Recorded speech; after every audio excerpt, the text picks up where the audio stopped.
Meus irmãos, paz do Senhor Jesus, meu nome é Gustavo Vasconcelos, esse é o Romilson de Andrade. Paz do Senhor, pessoal. Hoje nós vamos comentar a segunda lição dos juvenis. E antes de mais nada, eu peço que você se inscreva no canal do Rota 146, curta o vídeo, ative as notificações e compartilhe este vídeo para as outras pessoas. Então, no grupo de professores de EBD da sua igreja, para os outros professores que você conhece também, vamos fazer com que essa palavra chegue ao máximo de pessoas possível. E lembrando também, pessoal, que a gente ficou devendo, né, o subsídio da primeira aula. A gente teve aqui algumas questões técnicas, a gente está até aqui numa parte mais adaptada, mas a partir dessa segunda aula nós vamos gravar e disponibilizar para vocês o subsídio de todas as aulas do Juvenis, de modo a auxiliar você, professor, a ter um conteúdo a mais, né? Às vezes está ali naquela correria durante a semana, não consegui preparar a aula, aí já tem um vídeo, né, que o nosso pastor Cláudio, autorizado pelo pastor Ezequias, nos permite estar aqui, ao qual nós somos muito honrados de estar, né? Então vamos lá, vamos para a segunda aula. O tema é Depressão, como livrar-se dela. O texto que nos ampara é Salmo 142, 7. Tira minha alma da prisão, para que eu louve o teu nome. Os justos me rodearão, pois me fizeste bem. Então, Davi, em mais uma das suas crises a respeito do seu ministério, a respeito da sua vida, né, nós encontramos o contexto dessa passagem em 1 Samuel, capítulo 24, quando Davi está na caverna, quando tem toda aquela questão com Saul, e mais um dos momentos em que Davi está extremamente angustiado. Então, nós vamos falar a respeito um pouco sobre como os personagens bíblicos lidaram com a depressão, falaremos sobre as causas, sobre os sintomas e sobre como tratar tudo isso, né? Então, que seja um momento de edificação e, acima de tudo, de informação para os professores. Muito bem. Os objetivos da aula são apresentar o que é depressão, as suas causas e sintomas, como eu já disse, refletir sobre o que a palavra de Deus fala sobre essa doença e praticar a oração, a leitura da Bíblia e a comunhão contra um antídoto, como um antídoto contra esse mal. Então, pessoal, agora a gente vai fazer a leitura bíblica em classe, que já nessa leitura bíblica em classe a gente vai ver também os salmos, de um modo geral, eles expressam, alguns salmos, uma certa tristeza, a alma batida, que também está nesse salmo. Então a gente vai ver, como o Gustavo já disse, que inclusive os personagens bíblicos também tiveram esses momentos de crise até mesmo existencial. A gente vê o profeta Jeremias, Ezequiel, Davi, Elias, então vários dos profetas também tiveram problemas com essa questão de o que eu vou fazer da minha vida, de estar perdido, né? Então a leitura bíblica em classe sugerida é Salmos 42, versos de 1 a 11, que diz assim: Como o servo brama pelas correntes das águas, assim suspira a minha alma por ti, ó Deus. A minha alma tem sede de Deus, do Deus vivo. Quando entrarei e me apresentarei ante a face de Deus? Aqui, irmãos, é importante dizer que o subsídio para Salmos 42 até está na perícope de várias bíblias, né? Que é a alma que suspira por Deus, e está o mestre de canto, que é um salmo didático dos filhos de Corá. Em um determinado momento, os filhos de Corá, eles foram proibidos de estarem diante de Deus, servindo a Deus dentro do tabernáculo. De modo que eles anelavam, eles ansiavam, estavam esperando quando esse tempo de cessação desses direitos iria passar e que eles pudessem se apresentar novamente diante de Deus. Então aqui esse salmo ele revela que o motivo de todo esse desespero é porque a pessoa estava distante de Deus. Distante não no sentido de que ela não desejasse Deus, mas de que agora a vida dela tinha alguns impedimentos. No caso aqui era um impedimento em relação à lei, um impedimento legal, litúrgico aos filhos de Corá. Então dá um desespero.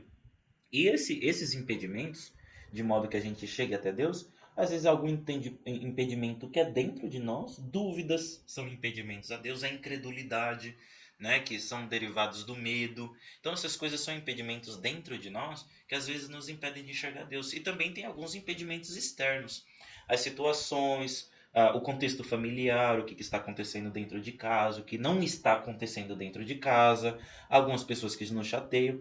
Então esses tipos de limitações, eles nos deixam bastante angustiados e tristes, de modo que o cristão ele percebe que quando vai chegando nesse estado, e ele tendo a sensibilidade do Espírito Santo, é falar assim, olha, eu preciso de Deus. Quando é que Deus vai me atender? Quando eu estarei diante da presença de Deus? Quando é que Deus vai me ouvir? Né? Ele fala no versículo 3, olha, As minhas lágrimas servem-me de mantimento de dia e de noite, porquanto me dizem constantemente: onde está o teu Deus? E aqui parece que é o pulo do gato, né? Não, já como se não bastasse toda a tristeza que estava permeando a vida do salmista, ainda ele dizia que pessoas viravam para ele e falavam assim: ó, mas você não é crente? Você não é crente? Onde que está o seu Deus? Né? Você está passando por todo esse problema. Então a pergunta também dessa lição é que, onde está Deus no meu momento de angústia? E aí ele fala, no verso 4, quando eu me lembro disso, dentro de mim eu derramo a minha alma, pois eu havia ido com a multidão. Fui eles à casa de Deus com voz de alegria e louvor e com a multidão que festejava. Então, quando tinha aquelas festas, eu estava lembrando, nossa, aquele tempo que eu tinha comunhão com Deus, aquele tempo que ia tudo bem, aquele tempo que estava tudo bem na minha casa, na minha igreja, com a minha vida. Eu adorava Deus, eu louvava Deus porque essas coisas estavam favoráveis.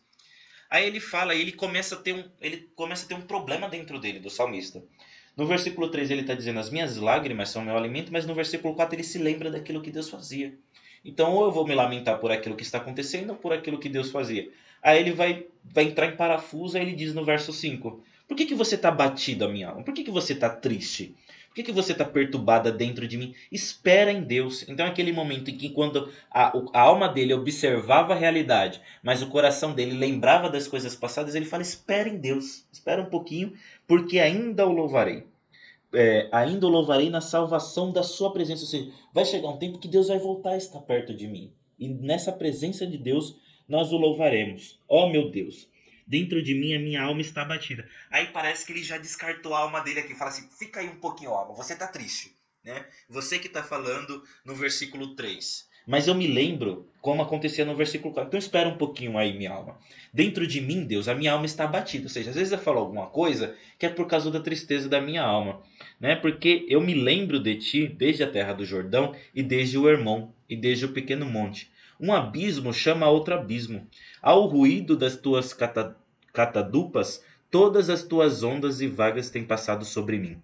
Contudo, o Senhor mandará de dia a sua misericórdia e de noite a sua canção estará comigo, a oração do Deus da minha vida. Ou seja, um dia algo vai acontecer na minha vida, esperança, que é algo que vai ser algo importantíssimo para essa aula.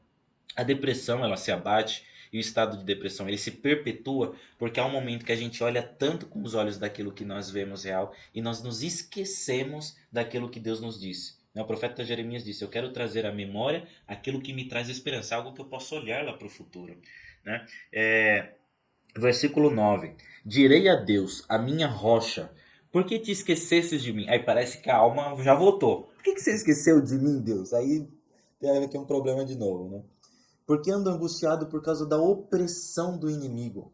Aí que a gente já vai ver uma diferença entre opressão, né, e depressão. Opressão é aquilo que vem externo, vem de fora, vem assolando, vem me afrontando contra a minha vida. Depressão já tem algo mais interno. Lógico que a opressão pode ter causas internas, mas a gente consegue diferenciar. Qual que é a diferença de algo que está sendo, que a gente vai falar no tópico 2, né? Qual que é a diferença de uma opressão ou uma depressão que é derivada do maligno e algo que no caso seria espiritual, ou algo que é natural. A fonte, a gente já consegue entender pela fonte, discernir pela fonte.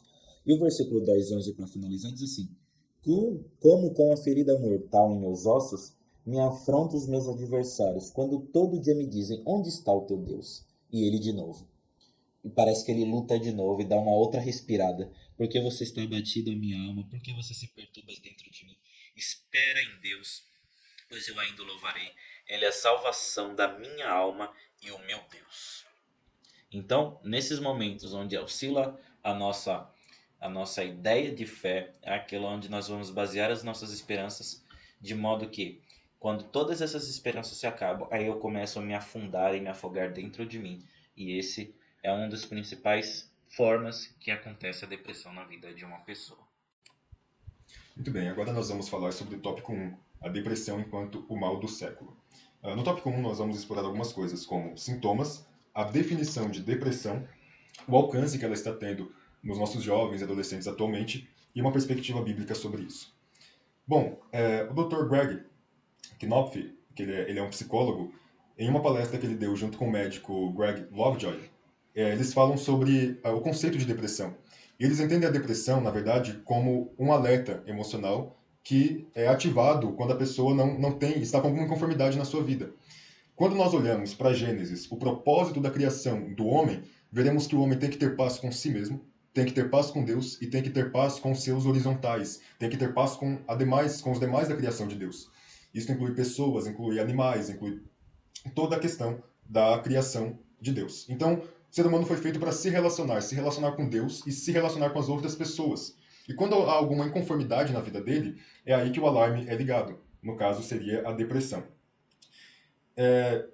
Eles depois dizem que a dor é algo que nós produzimos pela inconformidade de algo, mas às vezes é algo essencial. A gente nunca vai saber que tem uma doença se a gente não sente dor. As piores doenças são aquelas que demoram para apresentar sintomas, são as mais letais.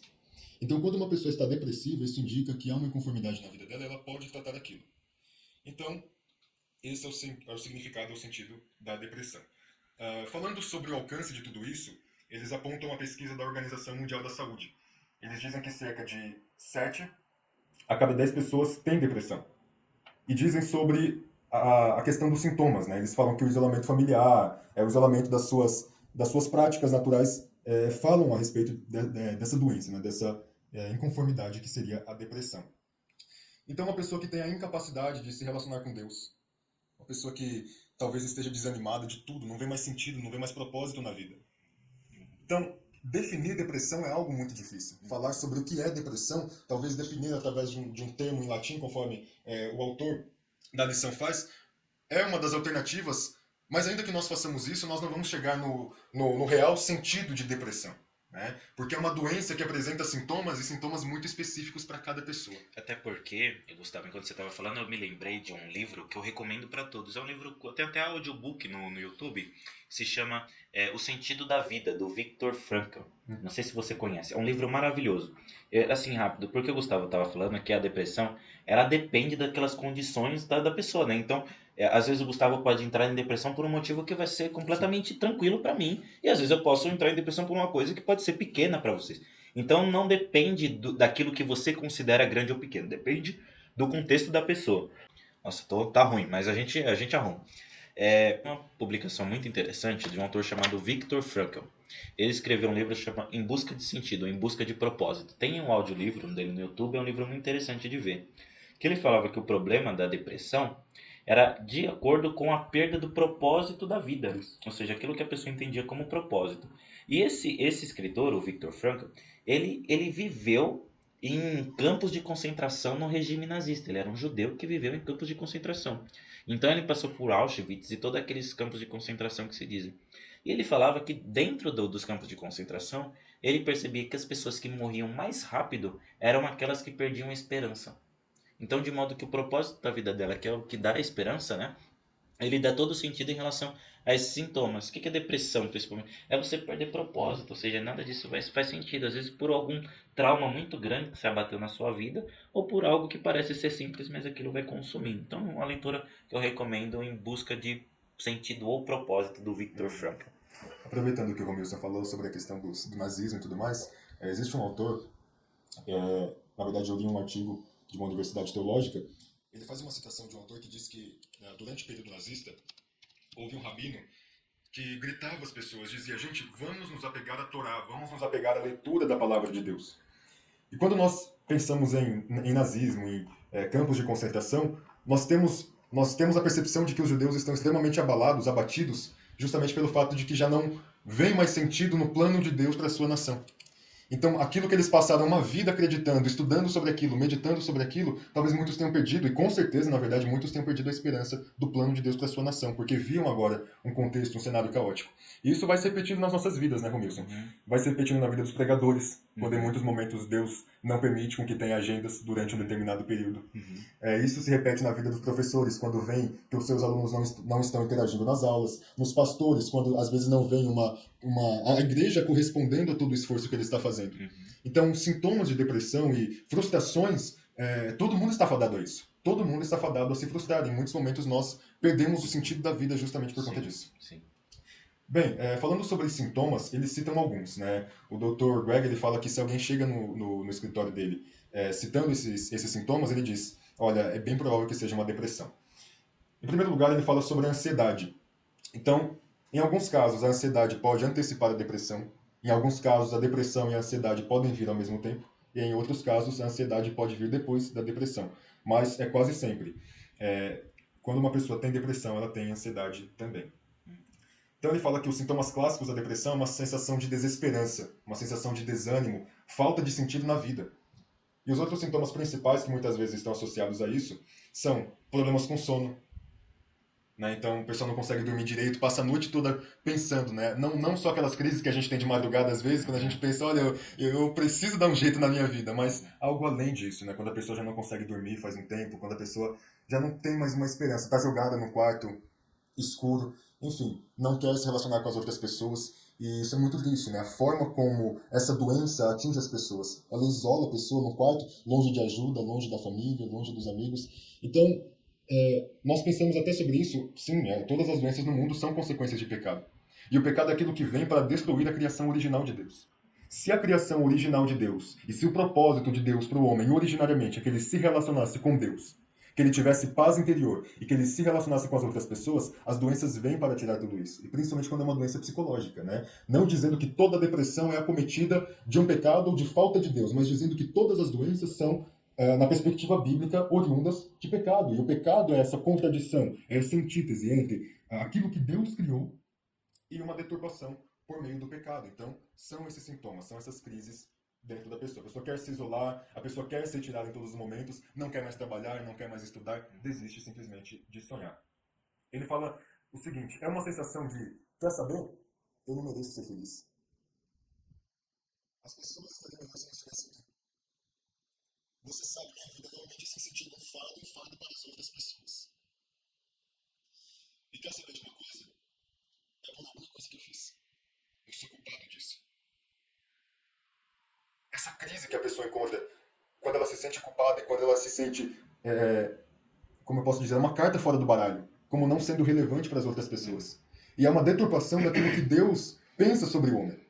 E eu acho fantástico que depois o Dr. Berg vai dizer o seguinte: quando uma pessoa chega ao meu escritório que ela tem depressão, eu começo a pensar: olha, Deus ama essa pessoa e Deus faria tudo para salvá-la. Deus fez tudo para salvá-la. Deus ama. Então, todas essas crises que a pessoa pode ter são, na verdade, contrárias ao plano salvífico de Deus. E lembrando também que, como o Gustavo disse, todos nós somos sujeitos a passar por dor, por sofrimento, por traumas. Acontece que no mundo livre, as pessoas são livres para fazer tanto bem quanto mal. De modo que algumas pessoas elas recebem maus na sua vida, lares desestruturados, inúmeros problemas, a gente pode listar inúmeros problemas. Todos nós, todos os personagens bíblicos, todos, inclusive Jesus teve diversos problemas na sua vida, diversos. Seja de ordem emocional. Imagina você dizendo, pregando, você sendo Jesus, dizendo, eu sou a ressurreição e a vida, e as pessoas não acreditaram e falaram, mas Lázaro está morto. Aí Jesus chora. Elias acabou de fazer descer fogo do céu. Aí vem Jezabel fala, eu vou matar Elias. E ele foge para a caverna. Porque, sabe, chega não aguento mais. Então todos nós somos suscetíveis a passar por isso. E a questão é, em Isaías, no capítulo 40, em Isaías, no capítulo 43, Deus nos diz, e não diz se você passar pelo fogo, mas ele diz, quando você passar pelo fogo, eu vou estar com você. Não é se você passar pelas águas, mas é quando você passar pelas águas. De modo que até isso por que Deus sendo bom acontece o mal? Isso daí é um dos estudos que mais me fascina, que são os estudos de Teodiceia. Como você conjuga um Deus bom com o problema do mal? De modo que se Deus é puramente bom, por que acontece o mal? Então a gente tem inúmeras explicações de Teodiceia. E a gente tem, por exemplo, aquela que diz que pode acontecer o mal, porque no momento do mal, Deus se relaciona comigo. E a gente está mais próximo de Deus por uma questão de estar passando por dificuldades, estar passando por problemas, nós nos aproximamos mais de Deus. E também alguns propósitos que nós passamos, conforme está escrito em João no capítulo 13, versículo 7, Jesus diz assim, olha, o que eu faço hoje vocês não entendem, mas depois vocês vão entender. Então são coisas, problemas, que a gente não faz ideia do porquê passa. Mas existe um propósito. Existe algo, conforme é revelado em Romanos 8:23, que todas as coisas, Romanos 8:28, que todas as coisas contribuem juntamente para o bem daqueles que amam a Deus. Então nós cremos que de alguma forma, até mesmo o trauma pode me aproximar de Deus, se eu for ajudado da maneira correta. E Jeremias 29:11, eu que sei os pensamentos que tenho sobre vós, pensamentos de paz e não de mal, para vos dar um futuro e uma esperança. Não é que Deus, através do mal, quer impor mais mão na nossa vida. Você quer controlar, eu vou te mandar para o inferno. Mesmo você vivendo um trauma, algo terrível que aconteceu na sua vida, Deus é poderoso para te salvar e te resgatar e te levar para um céu onde não haverá nem mais morte nem tristeza, onde Ele enxugará dos nossos olhos toda lágrima. Então isso é para que nós tenhamos esperança. Apesar de nós passarmos por diversos maus, nós sabemos que Deus está conosco em todas as circunstâncias. Justamente. E pensar na depressão, na verdade, como um sintoma é importante. Porque existem algumas pessoas que prestam desserviço aos seus irmãos quando dizem, olha, a depressão é simplesmente uma falta de Deus. Ou seja, você está em pecado, né? O Dr. Greg ele vai citar o caso da sua mãe. Ele fala o seguinte, olha, a minha mãe, ela começou a ter sintomas de depressão assim que eu me formei na faculdade de medicina. Ela foi ao seu psicólogo, o psicólogo não cuidou de tratar direito da dor dela, depois foi conversar com o seu pastor. E quando ela conversava com o seu pastor, ele disse, olha, se conserte dos seus pecados. Você está pecando contra Deus. Uma atitude que não foi sábia. E ela começou a orar, buscar a Deus, dizendo, Senhor, eu não sei aonde eu pequei especificamente para que esse mal venha sobre mim, mas que o Senhor me perdoe. E quando foram fazer algumas radiografias, porque ela começou a sentir fortes dores de cabeça, descobriram que ela estava com tumor cerebral. E que esse tumor estava provocando uma pressão no cérebro dela, e que a sua depressão era causada por uma questão de doença física. Então, o seu pastor não foi sábio ao dizer, olha, a depressão foi causada por um pecado que você cometeu. Né? Então, muitos irmãos, infelizmente, prestam um desserviço justamente por ignorância. Mas quando nós paramos para pensar, a maioria dos personagens bíblicos que a gente mais admira teve depressão. Eles até dizem nessa palestra que a depressão é a doença que a Bíblia mais cita e às vezes a gente não percebe. A doença de ordem emocional. É a única doença de ordem emocional que a Bíblia cita. E uma das doenças, entre todas, que a Bíblia mais cita. Então, quando a gente olha para Elias em 1 Reis 19, ele já não enxerga mais propósito na sua vida. Né? Quando a gente olha para Jonas, quando a gente olha para Moisés, quando a gente olha para o próprio Davi, muitas pessoas acometidas por esse quadro. Então, o que a Bíblia fala sobre depressão? O que a Bíblia diz sobre isso? Todos os homens estão acometidos a ter isso, independente se são homens de Deus, se são homens santos, porque em muitos momentos eles se veem diante de frustrações, tal como Elias, e infelizmente são acometidos por essa doença. Agora, meus irmãos, num segundo tópico, que vai falar sobre como a gente discerne uma doença do problema espiritual, o Gustavo já deu um exemplo muito interessante, porque realmente a depressão ela pode ser um problema físico no sentido onde tem falhas em relação às reações químicas do nosso cérebro. Então, existem problemas de depressão que podem ser com reposição vitaminar, com um exame médico, né, um exame periódico, verificar todas essas questões. Que pode acontecer, e é que acontece muito, às vezes a gente não consegue entender. Então, se a gente for ser bem assim direto, assim como o autor aqui sugere, a gente precisa ser extremamente cuidadoso. Primeiro, que se a gente não tiver uma palavra diretamente de Deus para dizer o que é, melhor a gente não dizer nada. E se a gente recomenda, olha, verifica no médico, não, isso também não é falta de fé, porque nós somos seres humanos. Né? Se a gente tem esse recurso disponível, é importante. Lógico que em tudo a gente, irmãos, a gente deve orar por tudo, crendo que Deus pode fazer. Mas a mulher do fluxo de sangue, ela não orou desde o primeiro ano e ficou parada esperando, será que o Messias vem esse ano? Será que ela disse que gastou tudo que ela tinha com a medicina, ou seja, ela investiu nela. Né? Enquanto não chegava a cura, para ela foi investindo. Então, assim, como é que a gente discerne a doença de uma questão espiritual? Primeiro, a gente pode fazer um exame, ir no médico, pedir o exame, ver tem algum. Se não, se a gente, Senhor, o discernimento espiritual vem através do conhecimento espiritual, que é o primeiro conhecimento da palavra de Deus, e segundo também se você tem o dom de discernimento, que inclusive é importante nós termos. Os líderes, os professores, é algo importante, porque, irmãos, as pessoas estão em todos os tipos diante de nós. Pessoas ansiosas, depressivas, pessoas desesperadas, angustiadas, tristes, pensando que pode ser o último culto, que pode ser o último dia da sua vida, pessoas que já estão com pensamento suicida. E a gente fala, meu Deus, está tudo isso acontecendo diante de nós, o que a gente pode fazer? Primeiro, nós devemos nos preparar para ajudar, orando, buscando a Deus. E se a gente não sabe de que ordem que é melhor ficar calado. Eu não vou você está pecando por isso que você está acontecendo isso. Ó, fulano, não, a Bíblia não fala para a gente fazer se portar dessa forma. A primeira coisa que nós devemos ter na nossa vida é o quê? É pensar que nós devemos buscar a Deus para responder isso. A gente vai fazer o exame, não deu nada no exame, vamos orar. Vamos pedir para Deus ajuda, Isso. para que essa pessoa se entenda, se compreenda, encontre propósito em Deus Uhum. sobre todas as coisas, porque em Deus nós temos a resposta para todos os nossos problemas. E muitas vezes não é que Deus vai tirar o nosso problema, mas a graça de Deus nos capacita a vencer esse problema. Jeremias teve um problema muito grande com isso. Ele fala, ele está lá profetizando, de repente ele entra numa crise terrível, não sei se é no capítulo 17. Ele fala: Senhor, o Senhor foi para mim um ribeiro ilusório. Uhum. É mais ou menos assim: É, o Senhor me enganou. isso, É basicamente isso em isso. outras palavras. E Deus chega para responder Jeremias, e a gente pensa: agora Deus vai Vai responder livrar isso. Jeremias, né, do problema.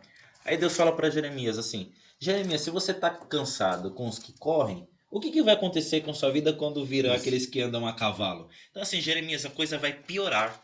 Mas enquanto Deus responde isso para Jeremias, ele fala assim: eu vou estar com você. Sim. Não desanime, eu estou contigo. Então, a certeza de fé, da presença de Deus é que nos dá ânimo. E a gente consegue enfrentar todas as coisas da vida. Então, independente da gente verificar se é uma doença espiritual ou se é uma doença física, nós sabemos que em Deus nós podemos buscar a resposta para essas batalhas, que às vezes são batalhas espirituais, às vezes são coisas que a gente cria na nossa cabeça por causa da ansiedade, Sim. né? A gente vem antecipando muito o futuro e aquilo vem enchendo a gente disso. Até que tem uma certa diferenciação que eu acho interessante. Eu já ouvi falar que assim, a depressão é o excesso do passado. O estresse é o excesso do presente e a ansiedade é o excesso do futuro, né? Isso faz muito sentido. Então, quando a pessoa diz na definição do Gary, Gary Loveroy, que o Gustavo citou, ele fala assim, olha, quando a pessoa está nesse estado de coisas, ela se sente um peso. Sim. Não é só que ela tá triste consigo. Às vezes, quando você vai ajudar, a pessoa tá achando que ela Pensando em você. como se, nossa, eu tô até atrapalhando a vida dele. Já não Isso. bastasse o meu problema, eu tô atrapalhando a vida do meu líder, do meu professor. Então, essa pessoa precisa se sentir amada. Enquanto a gente não consegue, enquanto a gente não tem uma resposta de Deus, um diagnóstico da medicina, a gente precisa amar, Abraçar. abraçar, estar próximo, tanto quanto for possível. Falar assim, você é importante, a gente está aqui por você. Então é nisso que a comunhão, que é aquilo Propósito da que é o igreja. propósito, que é aquilo que Tiago vai falar. Olha, a religião de verdade é você socorrer o órfão, a viúva, Isso. é você ir atrás dessas pessoas, mostrar que elas são importantes e dizer que você é alvo do sacrifício de Jesus que é eficaz. Jesus morreu e ama você. Então é isso. A gente não precisa fazer nada além disso. A gente precisa falar a palavra, porque o resultado para a cura ou para mostrar o amor não está na nossa forma, naquilo como a gente fala, mas está em dizer a palavra, porque a palavra é viva, eficaz e mais penetrante do que qualquer espada de dois gumes, que divide, que corta e vai até a divisão da alma e do espírito, juntas e medulas, e é apta para discernir as intenções e os pensamentos do coração. Então, quer você ser direcionado, quer ajudar alguém, vá pela palavra de Deus. Fale o que está na palavra. Jesus te amou, Jesus morreu por você, ele quer você, você não é um fardo, ele carregou as suas doenças. Então é isso que a gente. Como é que a gente discerne? Orando, buscando a Deus, fazendo exame. E como é que a gente trata até lá? Amando, acolhendo, abraçando essa Orando. pessoa, orando com ela, estando próximo, para que ela não queira se sentir dentro do seu próprio mundo, Uhum. ouvindo às vezes mentira de Satanás ou suas próprias mentiras que vão criando dentro de si. Então é essa forma que a gente vence conjuntamente esses sintomas depressivos, estando junto em amor um com os outros. É importante também que o professor dessa lição aconselhe os seus alunos de procurarem ajuda caso estejam acometidos por essa doença. Na verdade, eles apontam que 4 de cada 5 pessoas não procuram ajuda. E em muitos momentos os cristãos não procuram ajuda. Porque eles acham que isso é uma defasagem espiritual. Então, se eu chego no médico e falo, olha, eu estou com depressão, e sendo eu cristão, é como se eu estivesse falando, olha, eu estou em falta com Deus. E na verdade não é bem assim que Não é. funciona. O Dr. Greg até fala, olha, tem pacientes que chegam no meu escritório, dizem que são cristãos, e falam que estão sendo acometidos por ansiedade e depressão porque não cumpriram a sua rotina de ler a Bíblia. quando na verdade o Espírito Santo interage com a alma do homem, com o espírito do homem, falando, olha, você precisa ler a Bíblia, mas isso não pode ser um processo, isso não é de forma alguma um processo que causa danos na mente dele, mas, na verdade, se aplica no sentido de que o homem pressiona sua própria mente até com as tarefas cristãs, até com as tarefas de oração, de leitura bíblica. Então é importante que o professor mostre isso para os seus alunos, que as questões da igreja, as questões litúrgicas, de oração, de louvor, de leitura da palavra, não podem se tornar um fardo, não podem se tornar um peso, mas que o Espírito Santo de fato seja a prioridade em tudo isso, e que os alunos que estiverem enfrentando isso não necessariamente é uma questão de ausência de Deus, é uma questão apenas espiritual, mas devemos falar para eles, olha, procure ajuda porque talvez seja o seu caso. Bom, no terceiro e último tópico, temos a receita bíblica contra a depressão. Em primeiro lugar, a oração.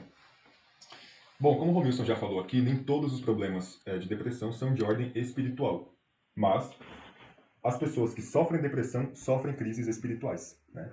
Assim como pessoas que têm cânceres, às vezes tem pressões na sua alma, de fato, opressões na sua alma, que dizem a elas, olha, você não vai sair dessa situação. Eu já vivi um caso parecido, e uma noite eu não conseguia dormir. Não conseguia dormir e virava de um lado para o outro, daqui a pouco meu coração começou a palpitar muito forte e eu comecei a perder o ar. Faltou ar e aí eu achei que eu estava morrendo. E tinha uma voz que falava comigo, nada disso que você prega é real. Nada disso que você prega é real. Por que Deus e não outra divindade? Por que a Bíblia e não os outros livros sagrados? E uma voz tentando anular tudo aquilo que eu creio. Dizendo, o céu não é real, então se você morrer agora, acabou. Você não vai para o céu nem para o inferno, acabou. E isso foi acabando com a minha fé, foi minando a minha fé. E em muitos momentos, pessoas com depressão, pessoas com câncer, pessoas com diabetes ou qualquer enfermidade passam por essas crises espirituais. Então a oração deve acompanhar essas pessoas no sentido de que a intercessão usa os médicos, faz com que Deus use os médicos para curar. A intercessão faz com que a pessoa esteja livre, de certa forma, dessas questões espirituais. Então, orar não é dizer, olha, a depressão é simplesmente, exclusivamente a ausência de Deus. Mas orar diz respeito a, eu me preocupo com o meu irmão, eu sei que Deus é soberano, está acima de tudo, eu tenho que orar, independente da ordem do seu problema. Em segundo lugar, a palavra de Deus que fortalece. Não podemos parar de pregar para essas pessoas. Não podemos deixar de mandar uma mensagem. E eu também digo, já aconselhando o professor, que aconselhe os seus alunos, que incentive os seus alunos, às vezes, a mandar uma mensagem ao jovem, ao adolescente que está sumido da igreja, a mandar uma mensagem, a abraçar, a conversar com as pessoas que não têm tanta comunhão assim, propondo dinâmicas para que essas pessoas fiquem mais unidas. Una os adolescentes, una os seus alunos, faça com que eles criem vínculos uns com os outros. Que igreja é essa que não tem vínculos? Né? Em muitos momentos, existem essas divisões, essas separações em grupo de jovens, em grupo de adolescentes. Que igreja é essa que não cria vínculos? É uma igreja que está longe do propósito de Deus. Então, incentive os seus alunos a criarem vínculos através da palavra de Deus. Pregue a palavra para eles e incentive-os a pregar a palavra para as outras pessoas. Em terceiro e último lugar, eu já antecipei aqui sobre comunhão, mas o autor fala que a comunhão que sustenta. Eu tinha um líder, o irmão Bruno Rafael, ele dizia que um jovem, um adolescente que tem comunhão, ele tem mais dificuldade de pecar. É verdade. Porque ele está entrelaçado com os outros, né? Um está pregando a palavra para ele, está mandando mensagem, está falando. Às vezes a pessoa vai pecar e de repente ele recebe uma mensagem, ou ele se lembra daquilo que a outra pessoa falou. Então a comunhão nos permite estar mais próximos de Deus. E também é um tratamento eficaz para a depressão, uma vez que se a pessoa se sente um fardo, ser abraçado faz com que faz com que esses pensamentos saiam da mente dela. Enquanto o Gustavo dizia também, eu lembrava de Pedro. Pedro, enquanto andava sobre o mar. Porque assim, olha, é uma passagem que tem um paradoxo enorme. Pedro vê Jesus andando por sobre as águas, ele diz: Se és tu, manda-me ir ter contigo. Então, esse para mim é um dos ápices da fé de Pedro. Porque Pedro era pescador, ele sabia o quanto o mar era revolto, o problema que estava acontecendo, aquela tempestade que estava ali em torno dele, mas ele confiava que Jesus tinha poder sobre todas as coisas. Aí Jesus diz: Vem. E ele começa, ele anda por sobre as águas. Só que aí, essa fé de Pedro, de repente, parece que vai assim para o nível negativo. Ele começa a olhar o vento e a tempestade e ele afunda. E é muitas vezes isso. Às vezes a gente está pregando, às vezes a gente está gravando aula, a gente tá num momento assim que a nossa fé está em prática, mas pode ser que a qualquer momento, quando a gente desviar o foco de Jesus, assim, olhar para o lado e olhar tantas coisas, pode ser que venha um problema a bater sobre as nossas vidas e a gente comece a afundar. Mas o mesmo Jesus que nos chamou para andar por sobre as águas, ele nos levanta nos momentos de depressão. Então, resumindo essa lição, assim, nós não somos isentos de qualquer problema, mas nós somos enriquecidos pela presença de Deus independente dos problemas. Não há problema nenhum que você já tenha passado na sua vida que o Senhor não possa estar contigo para te resgatar com as suas mãos poderosas. Meus irmãos, que Deus possa abençoar a vida de cada um, proporcionando uma aula edificante para você e para os seus alunos. Nós oraremos pela sua vida e não se esqueça de uma coisa: crie vínculo com cada um dos seus alunos, para que se tiver alguém com depressão ali, você possa ser um agente de Deus de cura, né? Para que você possa ser usado por Deus para tratar dessa pessoa. Deus os abençoe e até o próximo encontro. Deus abençoe, pessoal.